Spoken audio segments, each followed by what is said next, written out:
Assalomu alaykum Anjos kino obunachilari akalar, mana xudo xolasa yozuvondamiz. Yozuvonga kafilni kelestini qo'yganmiz.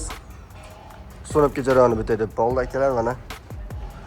Xo'p, sizlarga aytadigan bo'lsak, mana bu yerda bitta shinek. Bu shinek elekka tashab beradi. 50 dan to'g'ri bu shinek ikkinchi shinekka tushib, mishalga aralashib 10 minut 15 minut. 4 metrli orqali zapasimizga kelib tushadi. Keyin yangiligimiz, mana Xitoy dozator qo'yapmiz. Xitoy dozatorni chuqurga, masalan 40 sm pastlikka qo'yganmiz. Sababi mana bu tom tegib qolish ehtimoli bor edi. O'shanga.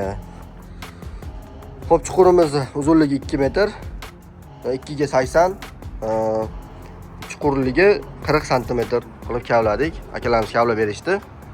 Hammasiga rahmat. Bu akalarimiz kavlab berishdi. Xudo xolasa biton qo'yib chiroyli qilib berishdi. Buni kuzatib boringlar, xudo xolasa 1-2 soatlarda yana video qo'yamiz, yurayotgan, chiqayotgan jarayonlarini. Hammaga rahmat.